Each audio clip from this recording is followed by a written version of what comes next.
कहानी की शुरुआत में हमें दो लड़कियों को दिखाया जाता है जिनका नाम हंटर और बेकी था। ये दोनों बहुत से ऊंचे टावर पर फंसी होती हैं और इनके मोबाइल में नेटवर्क भी नहीं होता और इनके मोबाइल में नेटवर्क भी नहीं था।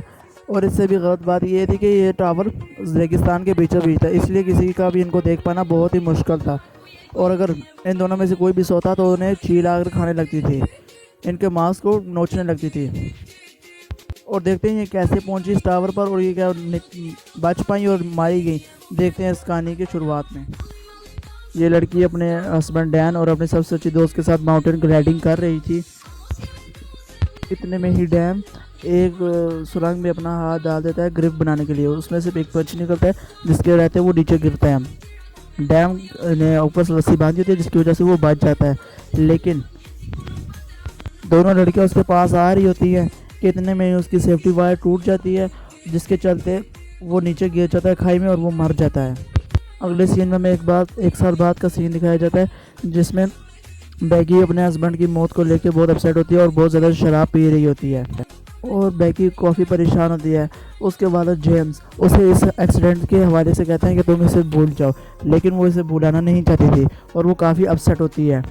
इसी से परेशान होकर वो बहुत सी दवाइयों को एक साथ इकट्ठा खाकर जान देने के लिए कोशिश करती है। कितनी में ही हंटर की फ़ोन आती है जिसकी वजह से वो अपनी जान नहीं देती। अगले दिन हंटर उसके घर आ जाती है। हंटर उसे इस एक्सीडेंट से बाहर निकालने के लिए P-67 टीवी टावर पर क्लाइंब करने का प्रोग्राम बनाया है और हंटर उसे कहती है कि तुम मेरे साथ क्लाइंबिंग करने के लिए चल रही हो। जिसके बाद बेकी को हंटर जानती है कि बेकी को बहुत समय से कैंपिंग करने का शौक है, लेकिन वो कर नहीं रही है कैंपिंग। लेकिन नेक्स्ट डे वो जब सोकर उठती है तो उसे अपनी दवाइयाँ लेने के लिए किचन में जाती है और सोचती है कि वो उसके साथ कैंपिंग करने के लिए हंटर के साथ जाएगी। अगले दिन वो दोनों निकल जाते हैं और रास्ते में बेकी उसके फ़ोन पर देख रही होती है कुछ पिक्स। आगे करते करते उसे उसके हाथ पर एक लड़के का हाथ नज़र आता है, उसके कंधे पर एक लड़के का हाथ नज़र आता है।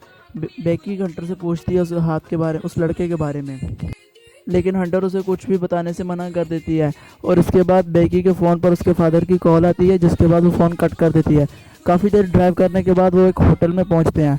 होटल में रात गुजारने और होटल में पता चलता है बेकी को कि वो हंटर एक यूट्यूब ब्लॉगर है और उसी से अपना खर्च उठाती है।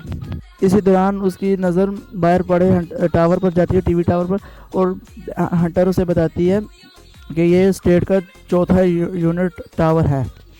नेक्स्ट डे भी दोनों अपना सफ़र जारी रखती हैं और यहाँ पर हंटर एक व्लॉग बना रही होती है जिसमें वो अपने व्यूवर्स को बता रही होती है कि आज हम दोनों एक टीवी टावर पर गुजारेंगे, आज का दिन हम टीवी टावर पर गुजारने जा रहे हैं। जिसके बाद वो दोनों टीवी टावर की तरफ रवाना हो जाते हैं, लेकिन यहाँ पर मेन डोर को ताला लगा होता है और फिर वो वहीं पर गाड़ी को छोड़ के आके पैदल जाने लगते हैं। और रास्ते में उन्हें कुछ चील दिखाई देती है जो एक बड़े हुए जानवर को नोच कर खा रहे होते हैं। वो देख कर काफ़ी डर जाते हैं और उसकी वीडियो भी बना लेते हैं। हंटर इस वीडियो को इंस्टाग्राम पर पोस्ट भी कर देती है, जिसके बाद हंटर को काफ़ी सारे इंस्टाग्राम पर लाइक मिल जाते हैं। इतने में ही वो दोनों उस टीवी टावर के पास पहुंच जाते हैं। टीवी टावर के पास पहुंचने के बाद बेकी को उसको ऊंचाई को देखकर डर लगने लगता है और डैन के साथ हुए वाक़ये की वजह से उसने इतनी ऊंचाई का सफ़र पहले उसके बाद कभी नहीं किया था। हंटर उसे तसल्ली देती है और अपने साथ उसकी रस्सी की हुक जोड़ देती है और वो दोनों ऊपर टावर के ऊपर चढ़ने लगती हैं, लेकिन उसे ऊंचाई से काफ़ी डर लग रहा होता है। यहाँ पर ये काफ़ी इसके जंग लग चुका था और उसके नट बोल्ट भी ढीले थे।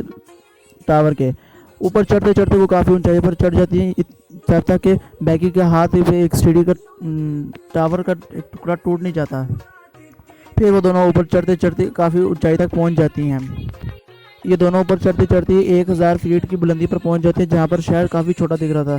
यहाँ पर ये कुछ तो आराम करती हैं और पानी पीने के बाद दोबारा ऊपर से चढ़ना स्टार्ट कर देती हैं। अब वो इतनी ऊपर पहुंच चुकी थी कि बस उनको फिक्स ऊंचाई पर पहुंचने के लिए सिर्फ 200 फीट ही चढ़ना था। लेकिन बेकी काफ़ी डरने लगती है क्योंकि यहाँ पर हवा तेज़ होती है और सीढ़ियाँ भी पुरानी होती हैं, जिसकी वजह से ये सीढ़ियाँ भी काँप रही होती हैं। बेकी हंटर से कहती है कि हमें शायद वापस चलना चाहिए, लेकिन बेकी कहती है कि हम इतनी ऊपर आ चुके हैं और यहाँ से अब वापस नहीं जाएंगे।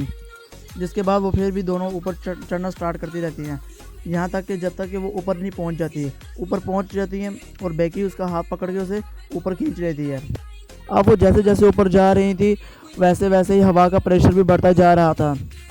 फिर यहाँ पर हवा का प्रेशर इतना तेज़ हो जाता है कि बेकी को डर लगने लगता है और वहीं पर आहिस्ता आहिस्ता नट बोल्ट ढीले होने शुरू हो जाते हैं। लेकिन ये इस चीज़ से बेखबर होकर वो दोनों बेझिझक ऊपर चढ़ती रहती हैं जब तक कि वो फुल टॉप तक नहीं पहुंच जाती।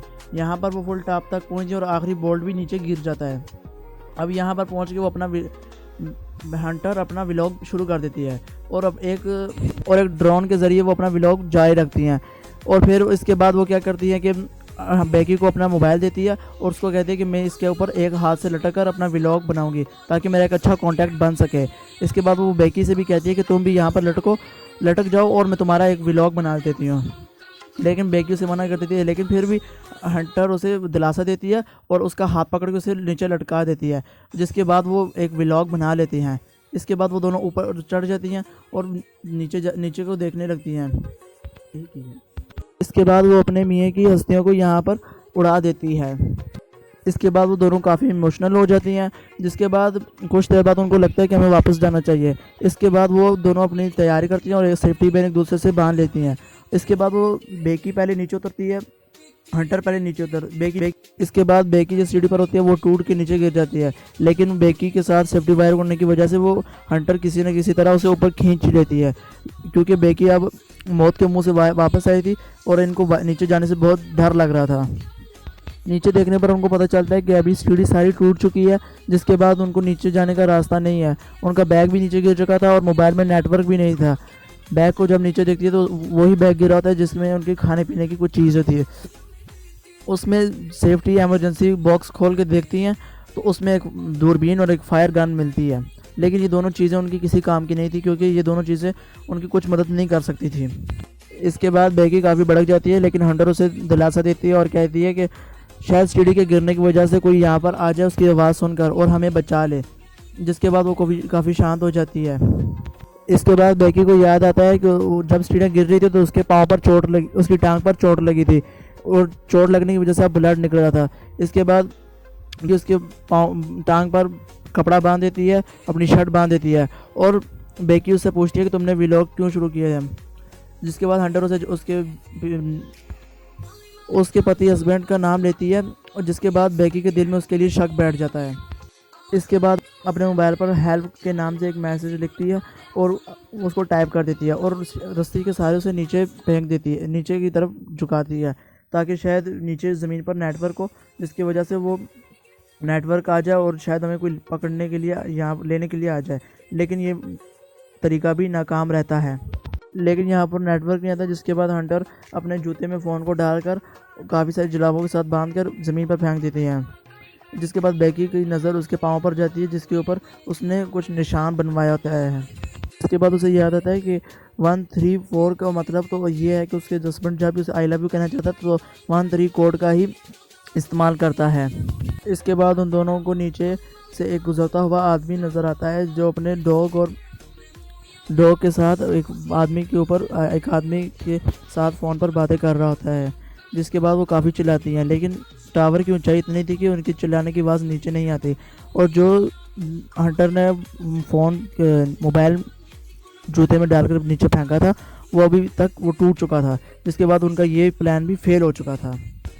इसके बाद ये दोनों अपने शूज़ को उतार कर नीचे ज़मीन पर फेंकती हैं कि शायद इस आदमी का ध्यान हमारी तरफ हो जाए, लेकिन वो आदमी इस चीज़ पर ज़्यादा नोटिस नहीं देता क्योंकि वो फ़ोन पर किसी के साथ बातों में लगा होता है। बेकी फ्लेयर गन ऊपर हवा में चलानी चाहती है, लेकिन हंटर उसे रोक देती है क्योंकि वो कहती है कि अभी दिन का टाइम है और दिन के टाइम इसका कोई फ़ायदा नहीं है चलाने का, हम रात को चलाएंगे ताकि ये दोनों शख्स हमें नोटिस कर सकें जो पार्टी करने आए होते हैं वहाँ पर। जिसके बाद बेकी उसकी बात मान लेती है और रात होने का दोनों इंतज़ार करते हैं। इसके बाद रात हो जाती है और बेकी फायर गन का इस्तेमाल करती है, जिसके बाद वो दोनों आदमी उनको देख लेते हैं और उसके बाद वो हंटर एक चीज़ नोटिस करती है कि वो दोनों आदमी उसकी गाड़ी के पास आते हैं, जिसके बाद वो ये दोनों लड़कियां खुश हो जाती हैं और सोचती हैं कि ये अब हमें बचा लेंगे, लेकिन वो दोनों इनकी गाड़ी को चुराकर वहाँ से 9-2-11 हो जाते हैं। ये देखकर वो दोनों काफ़ी दुखी हो जाती हैं और वहाँ पर बैठ जाती हैं और अगले प्लान के बारे में सोचती है कि उन्हें क्या करना चाहिए। इसके बाद बेकी उसके पाँव पर बने टैटू के बारे में पूछती है हंटर उसे बताती है कि उसके हस्बैंड के साथ उसका 6 महीने से अफेयर रहा है और वो उससे माफ़ी मांग लेती है। बताती है कि मैं उसे पसंद करती थी और वो तुम्हें ज़्यादा प्यार करता था, इसकी वजह से उसने मुझसे शादी नहीं की और तुमसे शादी कर ली। जिसके बाद डैन की वजह से बेकी बहुत खुश हो जाती है।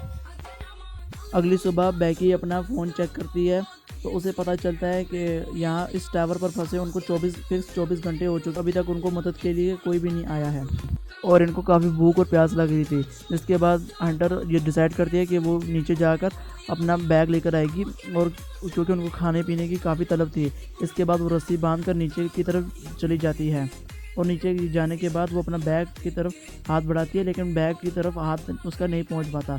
जिसके बाद वो हुक को थोड़ा सा खोल देती है और वहाँ उसके पाँव के साथ अपना बैग पकड़ने की कोशिश करती है। बैग में से पानी पीने के बाद वो हंटर के लिए रस्सी के साथ ऊपर खाना बैग बांध कर ऊपर भेज देती है और ख़ुद उसके साथ लटक जाती है, लेकिन उसका वज़न इतना था कि वो बहुत से मुश्किल से ऊपर उसको खींचती है। जब हंटर ऊपर आ रही होती है तो इतने में उसकी रस्सी टूट जाती है, हाथ छूट जाता है और जिसकी वजह से हंटर नीचे जाकर मर जाती है, नीचे गिरती है और उसको अपने हस्बैंड की याद आती है जो कि इस तरह से ही मरा था। लेकिन वो जब नीचे देखती है दोबारा तो हंटर उसी के साथ लटकी होती है, ना कि गिरी होती है। फिर वो हिम्मत को जुटलाती है, हिम्मत को लगा कर उसके ऊपर खींचती है और वो दोनों खाने पीने की कुछ अशिया खाती हैं और एक कागज़ में हेल्प लिख कर ड्रोन को काफ़ी दूर भेज देती हैं।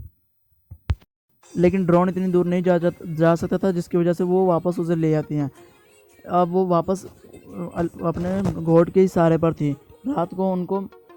रात को बेकी को सपना आता है कि उसकी बेस्ट फ्रेंड हंटर का फौत हो चुकी है और उसकी लाश को चील कौवे खा रहे हैं। लेकिन वो जब उठती है तो उसे देखती है ये सिर्फ एक ख्वाब था और वो वहीं पर फंसे हुए हैं।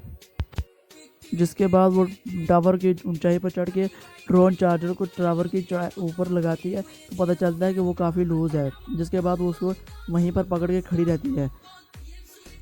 काफ़ी देर उसे पकड़ने की वजह से उसके हाथ काफ़ी सुन्न हो जाते हैं और इससे भी गलत बात ये होती है कि कुछ टाइम बाद वहाँ पर चील कौवे आ जाते हैं और उस पर अटैक करने लगते हैं, जिसकी वजह से उसके हाथ भी नीचे गिरने के लिए लगते हैं और बैग वहीं पर नीचे गिर जाता है।